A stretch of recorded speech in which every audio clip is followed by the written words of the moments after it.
what would I do if I am supposed to write board level exams at this time? So I am going to share with you the 5 practical life hacks that will going to save you during your upcoming board exams. ಲಾಸ್ಟಲ್ಲಿ ಒಂದು personal ಆಗಿರೋ pro ಟಿಪ್ಸನ್ನು ಕೊಡ್ತೀನಿ. So ವಿಡಿಯೋನ ಕೊನೆ ತನಕ ನೋಡಿ. Without any delay let's get started. The very first thing that you should do is don't memorize. Yes, ಇದನ್ನು ಹೇಳಿದ್ದಕ್ಕೆ ಭಾಳ ಜನಕ್ಕೆ ಸಿಟ್ಟು ಬಂದಿರಬಹುದು, but this is the reality. You are not suppose to by heart the things. Especially science students ನೀವು ಇದ್ದೀರಾ ಅಂತಂದರೆ ಇದನ್ನು ಯಾವುದೇ ಕಾರಣಕ್ಕೂ ಸೈನ್ಸನ್ನು ಓದಿ ಬೈ ಹಾರ್ಟ್ ಮಾಡಬಾರ್ದು. ಇದು ಜಸ್ಟ್ ಕಾಪಿ ಪೇಸ್ಟ್ ಮಾಡ್ದಂಗೆ ಆಗುತ್ತೆ. ಬ್ರೈನನ್ನು you have to command, not just simply copy and paste. Instead you have to give the command to the brain. Our brain is like a super computer. ನೀವು ಏನು command ಕೊಡ್ತೀರಾ ಅದಕ್ಕೆ ತಕ್ಕನಂಗೆ effective ಆಗಿ ಅದು ಫೀಡ್ಬ್ಯಾಕನ್ನು ವಾಪಸ್ ಕೊಡುತ್ತೆ. ನೀವು ಜಸ್ಟ್ ಕಾಪಿ ಪೇಸ್ಟ್ ಮಾಡ್ತಿದ್ದೀರಾ ಅಂತಂದರೆ it will be of no use. Okay, ನೀವು ಓದ್ತಾ ಇದ್ದರೆ ಎಕ್ಸಾಮಲ್ಲಿ ನೆನಪುಳಿಬೇಕು ಅಂತಂದರೆ remember the very first rule is not to by heart the things. Instead what else we can do? That brings to our second most important method, that is called pomodoro method. So most of you ನೀವು ಇದನ್ನು ಕೇಳಿರ್ಬೋದು, ಭಾಳ famous ಇದೆ pomodoro method. That is one of the effective method of learning ಅಂತ ನಾವು consider ಮಾಡ್ತೀವಿ. So pomodoro method ಅಂತಂದ್ರೆ ಏನು? You have to pick one task. Suppose in this matter it is nothing but studying. ಯಾವುದೋ ಒಂದು ಸಬ್ಜೆಕ್ಟನ್ನು, ಒಂದು ಟಾಪಿಕನ್ನು ಪಿಕ್ ಮಾಡ್ಕೊಳ್ಳಿ. 25 ಮಿನಿಟ್ಸಿಗೆ ಒಂದು ಟೈಮರನ್ನು ಸೆಟ್ ಮಾಡಬೇಕು. 25 minutes you have to study without getting disturbed. 25 ನಿಮಿಷ ಓದಿದ ಮೇಲೆ you take 5 minutes rest. Okay, 5 minutes rest ತಗೊಂಡು then again you have to repeat the cycle for at least 4 to 5 times. This is what pomodoro method is. 25 ನಿಮಿಷದ್ದು, not more than 25 minutes. Remember, ಯಾಕಂದರೆ ನಮ್ಮದು human capacity 30 to 40 ಮಿನಿಟ್ಸ್ಗಿಂತ ಜಾಸ್ತಿ focus ಮಾಡೋಕ್ಕಾಗಲ್ಲ. ಅದಕ್ಕೆ better you restrict yourself for 25 minutes. 25 ನಿಮಿಷ ನಾವು ಓದಿ 5 ನಿಮಿಷ ಗ್ಯಾಪ್ ತೊಗೊಂಡು ಅಗೇನ್ ಮತ್ತೆ 25 ಮಿನಿಟ್ಸ್ ಓದಿ. ಸೊ ದ್ಯಾಟ್ 4 ರಿಂದ 5 ಸೈಕಲನ್ನು ಕಂಪ್ಲೀಟ್ ಮಾಡಿದ್ರೆ according to pomodoro method it says that it will be a very very effective method in order to achieve good knowledge about any topic. ಅಂದರೆ ತಲೆಯಲ್ಲಿ ಭಾಳ ಟೈಮ್ ಉಳಿಯುತ್ತೆ ಈ ಥರ ಮೆಥಡನ್ನು ಪ್ರಾಕ್ಟೀಸ್ ಮಾಡಿದ್ರೆ ಅಂತ ಹೇಳ್ತಾರೆ. ಸೊ ಯೂಶ್ವಲಿ ನಮಗೊಂದು ಪ್ರಾಬ್ಲಮ್ ಆಗುತ್ತೆ, 25 ನಿಮಿಷ ಹೆಂಗೂ ಕಷ್ಟಪಟ್ಟು ಓದ್ಬಿಡ್ತೀವಿ, ಬಟ್ ಆ 5 ನಿಮಿಷದ ಗ್ಯಾಪ್ ಏನಿದೆ that should be very very very strict. ಯಾಕಂದರೆ 5 ನಿಮಿಷದ ಗ್ಯಾಪ್ ಹೋಗಿ 10 ನಿಮಿಷ 15 ನಿಮಿಷ ಆಗಬಾರ್ದು. ಸೊ ಈ 5 ನಿಮಿಷದ ಗ್ಯಾಪಲ್ಲಿ whenever you are practising don't use any electronic devices, mobile, laptop, T V ಏನನ್ನು ಯೂಸ್ ಮಾಡಬೇಡಿ. 5 ನಿಮಿಷ ನೀವು ಚಾಲೂ ಮಾಡೋದ್ರೊಳಗೆ ಹೋಗ್ಬಿಡುತ್ತೆ. So better you have to do other things like for boys. Specially boys ಇದ್ದೀರಾ ಅಂತಂದರೆ ಬಾಯ್ಸಿಗೆ you can do pushups. So this is my suggestion. Okay, pushups ಮಾಡ್ಬೋದು 5 ನಿಮಿಷದೊಳಗೆ 10 ಪುಷಪ್ಸ್ ಮಾಡಿ. ಸೊ ದ್ಯಾಟ್ 5 ಇಂಟರ್ವಲಲ್ಲಿ ನೀವು 5 ಸಲ ಓದಿ 5 ಸಲ ಪುಷಪ್ಸ್ ಮಾಡಿದ್ರೆ ಸೊ ಫಿಸಿಕಲ್ ಹೆಲ್ತು ಇಂಪ್ರೂವ್ ಆಯಿತು, ಮೆಂಟಲ್ ಹೆಲ್ತು ಇಂಪ್ರೂವ್ ಆಯಿತು, ಓದ್ದಂಗೂ ಆಯಿತು, ಫಿಸಿಕಲಿ ಫಿಟ್ ಆದಂಗೂ ಆಯಿತು.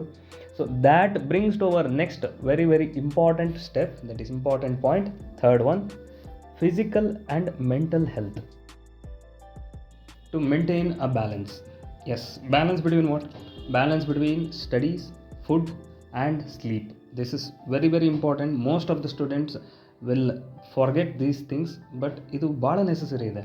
ಎಕ್ಸಾಮಿಗೆ ಪ್ರಿಪೇರ್ ಆಗಬೇಕಾದ್ರೆ ನಾವು ಇದು ಯಾವುದ್ರ ಬಗ್ಗೆನೂ ತಲೆ ಕೆಡಿಸ್ಕೊಳ್ಳಲ್ಲ. ಓದಬೇಕು, ಫುಲ್ ಸ್ಟಡಿ ಮಾಡಬೇಕು, ಮಾರ್ಕ್ಸ್ ತೆಗಿಬೇಕು, ಬೇಡ. ಅವೆಲ್ಲ ಯಾವಾಗ ಆಗುತ್ತೆ? When you are mentally physically healthy, then only you can focus and you can work hard. ಕರೆಕ್ಟಾ? ಅದಕ್ಕೆ ಕರೆಕ್ಟಾಗಿರೋ proper diet, proper sleep, along with that proper study, time management is very very very important. Okay, so ಯಾವುದೇ ಕಾರಣಕ್ಕೂ food ಮತ್ತು ಸ್ಲೀಪನ್ನು avoid ಮಾಡೋಕ್ಕೆ ಹೋಗಬೇಡ್ರಿ. ಅದಷ್ಟು ಸರಿಗಿಲ್ಲ ಅಂತಂದರೆ ನೀವು ಎಷ್ಟು ಚೆನ್ನಾಗಿ ಓದಿದ್ರು that will not going to help you. So the fourth main important hack is revision. So revision ಯಾವಾಗ ಮಾಡ್ತೀವಿ ನಾವು? When you are done with studies. Okay, ಮುಗಿದ ಮೇಲೆ ರಿವಿಷನ್ ಮಾಡ್ತೀವಿ. ಬಟ್ ಇಲ್ಲಿಗೇನು ಪ್ರಾಬ್ಲಮ್ ಆಗ್ತಾ ಇದೆ, ಎಷ್ಟೋ ಜನಕ್ಕೆ ಓದೇ ಮುಗ್ದಿರಲ್ಲ, ಇನ್ನು ರಿವಿಷನ್ ಮಾಡೋದು ದೂರದ ಮಾತಾಯಿತು. ಸೊ ಮುಗಿಸೋಷ್ಟೊತ್ತಿಗೆ ಎಕ್ಸಾಮ್ ಬಂದುಬಿಟ್ರೆ ರಿವೈಸ್ ಯಾವಾಗ ಮಾಡ್ತೀರಾ? ಅಥವಾ ನೀವು ಓದಿದ್ದು ಕರೆಕ್ಟಾಗಿ ನಿಮ್ಗೆ ಗ್ರಾಸ್ಪ್ ಆಗಿದೆಯಾ ಇಲ್ವಾ ಅಂತ ಯಾವಾಗ ಗೊತ್ತಾಗುತ್ತೆ? So that will be an issue.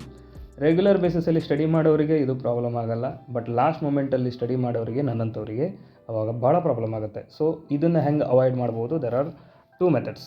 One thing, you can refer the highlighted points if you have done it already.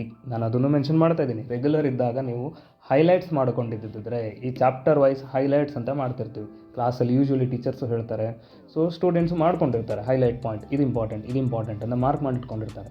So ಅದನ್ನು ಫಸ್ಟ್ ಓದಬೇಕು. ಯಾವುದೇ ಟಾಪಿಕ್ ಆಗಲಿ, ಯಾವುದೇ ಸಬ್ಜೆಕ್ಟ್ ಆಗಲಿ, ನೀವು ಸ್ಟಡಿ ಮಾಡಬೇಕಾದ್ರೆ ಹೈಲೈಟೆಡ್ ಥಿಂಗ್ಸನ್ನು ಓದಬೇಕು. That are most important topics. So ಒಂದು ಚಾಪ್ಟ್ರಲ್ಲಿ ಮಿನಿಮಮ್ ಟಾಪಿಕ್ಸ್ ಇರುತ್ತೆ. Those are going to be very very important. ನೀವು ಎಕ್ಸಾಮ್ ಬರೆದಿರೋರಿಗೆ ನಿಮಗೆ ಎಕ್ಸ್ಪೀರಿಯನ್ಸ್ ಇರುತ್ತೆ, ನಿಮಗೆ ಗೊತ್ತಾಗಿರುತ್ತೆ ಯಾವ್ದು ಇಂಪಾರ್ಟೆಂಟ್ ಅಂತೇಳಿ. First you have to focus on that one. ಈಗ ಸಪೋಸ್ ನಮಗದು ಗೊತ್ತಾಗ್ತಾ ಇಲ್ಲ, ಇಂಪಾರ್ಟೆಂಟ್ ಪಾಯಿಂಟ್ಸ್ ಯಾವುದು ಅಂತ ಗೊತ್ತಾಗ್ತಾ ಇಲ್ಲ, then at last you can go to toppers of your class. ನಿಮ್ಮ ಕ್ಲಾಸಲ್ಲಿ ಯಾರು ಟಾಪರ್ಸ್ ಇದ್ದಾರೆ ಅವರು ಫಾರ್ ಶ್ಯೂರ್ ಮಾಡ್ಕೊಂಡಿರ್ತಾರೆ. These are some of the works ಮಾಡ್ಕೊಂಡೇ ಇರ್ತಾರೆ 100%. ಅವ್ರ ಹತ್ರ ಅವ್ರದ್ದು ನೋಟ್ಸನ್ನು ಜೆರಾಕ್ಸ್ ಮಾಡ್ಕೊತಿರೋ ಇಲ್ಲ ಅವ್ರ ಹತ್ರ ಪಾಯಿಂಟ್ಸನ್ನು ತೊಗೊತಿರೋ ನಿಮಗೆ ಬಿಟ್ಟಿದ್ದು. But you have to revise ಮಾಡಬೇಕು ಅಂತಂದರೆ ಇಂಪಾರ್ಟೆಂಟ್ ಏನೇನಿದೆ ಆ ಚಾಪ್ಟ್ರಲ್ಲಿ ಅದನ್ನು ಮಾತ್ರ ರಿವೈಸ್ ಮಾಡಬೇಕು, which are going to appear in the upcoming exams. ಅದಷ್ಟರ ಮೇಲೆ ಫೋಕಸ್ ಮಾಡಬೇಕು, ಸೊ ದ್ಯಾಟ್ ನಿಮಗೆ ಟೈಮ್ ವೇಸ್ಟ್ ಆಗಲ್ಲ. ಆ ಕಡೆ ಈ ಕಡೆ ಯಾವುದು ಓದಬೇಕು ಅನ್ನೋ ಕನ್ಫ್ಯೂಷನ್ ಇದೆ ಅಂತಂದರೆ ಮೇನ್ ಹೈಲೈಟೆಡ್ ಪಾಯಿಂಟ್ಸನ್ನು ಓದಿ. ನಿಮ್ಮ ಹತ್ರ ಹೈಲೈಟೆಡ್ ಪಾಯಿಂಟ್ಸ್ ಇಲ್ಲ ಅಂತಂದರೆ refer toppers notes. That is very very very important. Toppers ಹತ್ರ ಡಿಸ್ಕಸ್ ಮಾಡಬೇಕು. This is the best time to interact with the class toppers. So the next very very very important, the most important life hack student ಲೈಫಲ್ಲೇ ನಾನು ಹೇಳ್ತಾ ಇರೋದು general ಆಗಿ, that is previous year question papers. This is going to be a game changer for you. Previous year question ಪೇಪರ್ಸನ್ನು ಅಥವಾ ನೀವು ಸ್ಕೂಲಲ್ಲೋ ಕಾಲೇಜಲ್ಲೋ ಒಂದು ವರ್ಷ ಪೂರ್ತಿ ಯಾವ್ಯಾವ ಕ್ವಶನ್ ಪೇಪರ್ಸನ್ನು ನೀವು ಬರೆದಿದ್ದೀರಾ ಅದು ಕ್ವಶನ್ ಪೇಪರ್ಸನ್ನೆಲ್ಲ ಕಲೆಕ್ಟ್ ಮಾಡಿ ರಿಕಾಲ್ ಮಾಡಿ ಅದನ್ನು ಪ್ರಾಕ್ಟೀಸ್ ಮಾಡಿ. ಮೊದಲು don't randomly study each and everything, just focus on the question papers. Previous year question papers ಇಲ್ಲ ಅಂತಂದರೆ ನಿಮ್ಮ ಕಾಲೇಜಲ್ಲೇ ಆಲ್ರೆಡಿ ಸ್ಕೂಲಲ್ಲೇ ನಡೆದಿರುವಂಥ ಕ್ವಶನ್ ಪೇಪರ್ಸನ್ನು ತೊಗೊಳ್ಳಿ. I am damn sure 85% above ನೀವು ಸ್ಕೋರ್ ಮಾಡ್ಬೋದು ಆ ಕ್ವಶನ್ ಪೇಪರ್ಸನ್ನು ನೀವು ಪ್ರಾಕ್ಟೀಸ್ ಮಾಡಿದರೆ. Because theory exams nowadays it is very very diluted. It is not difficult at all to score good marks in theory ಎಕ್ಸಾಮ್ಸಲ್ಲಿ score ಮಾಡೋದು ಭಾಳ ಈಸಿ ಆಗಿಬಿಟ್ಟಿದೆ. ನೀವು ಒಂದು 5 ವರ್ಷದ ಕ್ವಶನ್ ಪೇಪರ್ ಸಾಲ್ವ್ ಮಾಡಿಬಿಟ್ರಿ ಅಂತಂದರೆ ಆಲ್ಮೋಸ್ಟ್ 80% 70% ರಫ್ಲಿ ಸಿಲೆಬಸ್ಸು ಕಂಪ್ಲೀಟ್ ಮಾಡ್ದಂಗೆ ಆಗುತ್ತೆ, ಪ್ಲಸ್ ಕ್ವಶನ್ಸು ಗೊತ್ತಾಗ್ಬಿಡುತ್ತೆ ನಿಮಗೆ. Do it on your own. ನೀವೇ ಒಂದು ಎಕ್ಸ್ಪೆರಿಮೆಂಟ್ ಥರ ಮಾಡಿ ನೋಡಿ. ಒಂದು 5 ವರ್ಷದ ಕ್ವಶನ್ ಪೇಪರ್ ತೊಗೊಳ್ಳಿ, ಇಲ್ಲ 10 ವರ್ಷದ ಕ್ವಶನ್ ಪೇಪರ್ ತೊಗೊಳ್ಳಿ. ಸಿಮಿಲರ್ಲಿ ನಿಮಗೆ 20-30 ಮಾರ್ಕ್ಸ್ ಇಲ್ಲ 40 ಮಾರ್ಕ್ಸು ಅಲ್ಲೇ ಸಿಕ್ಬಿಡುತ್ತೆ ನಿಮಗೆ. ಯಾವ್ದು ರಿಪೀಟ್ ಆಗಿದೆ ಅಂದರೆ ಅದೆಲ್ಲ ಇಂಪಾರ್ಟೆಂಟ್ ಟಾಪಿಕ್ಸ್ ಅಂತ ಅರ್ಥ. ಸೊ ಆ ಟಾಪಿಕ್ಸ್ ಮೇಲೆ ಜಾಸ್ತಿ ಫೋಕಸ್ ಮಾಡಬೇಕು. ಸೊ ಆಟೋಮೆಟಿಕಲಿ ನಿಮಗೆ ಬಂದುಬಿಡ್ತದೆ ಯಾವ ಕ್ವಶನ್ ಪೇಪರ್ ಬರುತ್ತೆ ಅಂತ. Before going to the examination only you can predict the question paper with 80% accuracy. So that is the use, that is the advantage of studying previous year question papers. That is very very very very important. So the video starting alle ಹೇಳಿದಂಗೆ bonus tips which is my personal tips. ನಾನು ನನ್ನ experience ಇಂದ when I was a student I used to do the same things. ನಾನು ಇದನ್ನು ಮಾಡಿದ್ದು ಏನು ಮಾಡಬೇಕು, ಓದೋದಕ್ಕಿಂತ ಜಾಸ್ತಿ you have to practise by writing. ನೀವು ಎಷ್ಟು ಬರಿತೀರಾ ಅಷ್ಟು ನಿಮಗೆ ಭಾಳ ಹೆಲ್ಪ್ ಆಗುತ್ತೆ. ಯಾಕಂತಂದರೆ ಒಂದು ಸಲ ಬರೆಯೋದು 10 ಸಲ ಓದಷ್ಟು ಸಮ ಅಂತ ಹೇಳ್ತಾರೆ. That is true also. Scientifically it is true. ಒಂದು ಸಲ ನೀವು ಬರೆದ್ರಿ ಅಂತಂದರೆ it is equivalent to reading it for 10 times. So that is scientifically proved also. ಓಕೆನಾ. ಸೊ ಮಸಲ್ ಮೆಮೊರಿ ಅನ್ನೋ ಒಂದು ಕಾನ್ಸೆಪ್ಟ್ ಬರುತ್ತೆ. ಮಸಲ್ ಮೆಮೊರಿ ನಿಮಗೆ ಡೆವಲಪ್ ಆಗುತ್ತೆ.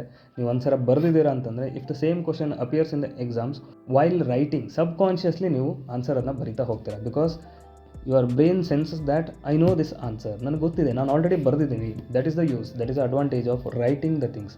Of course it will take some time, but it is the most effective thing to write it down. ನೀವು ಏನು problems ಇದೆ, ನಿಮಗೇನು ಸಮಸ್ಯೆ ಇದೆ ಅಥವಾ ನೀವು ಏನು ಓದಿದ್ದೀರಾ ಅದನ್ನು ಬರೆದು ಬಿಟ್ಟರೆ ಅರ್ಧ ಕೆಲಸ ಆದಂಗೆ. Okay, that is one thing. One more tip I want to give you, that is exam ಸಮೀಪ ಬರ್ತಾ ಇದ್ದಂಗೆ ಫಸ್ಟ್ ಎಕ್ಸಾಮ್ ಯಾವುದಿರುತ್ತೆ ಅದನ್ನು ನಾವು ಫಸ್ಟ್ ಓದಲಿಕ್ಕೆ ಸ್ಟಾರ್ಟ್ ಮಾಡ್ತೀವಿ.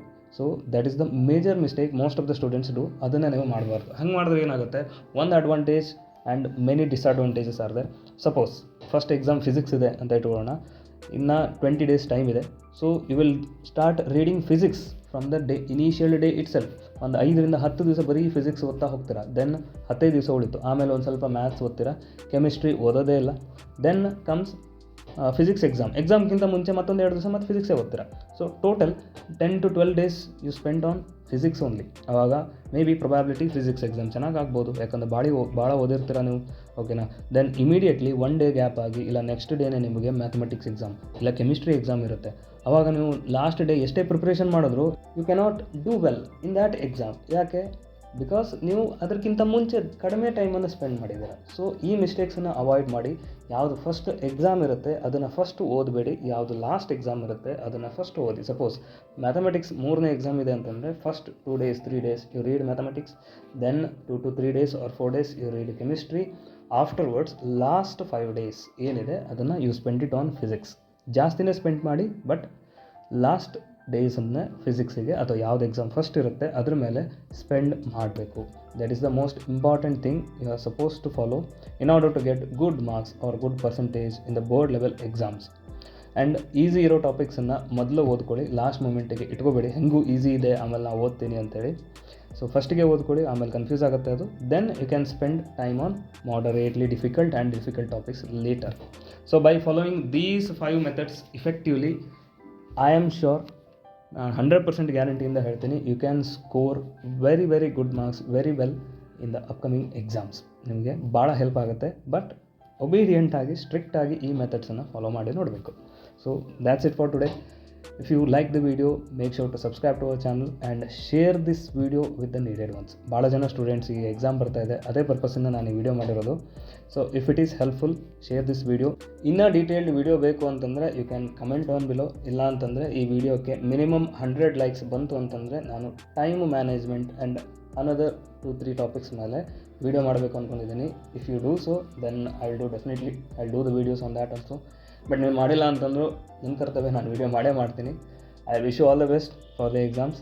Thanks for watching.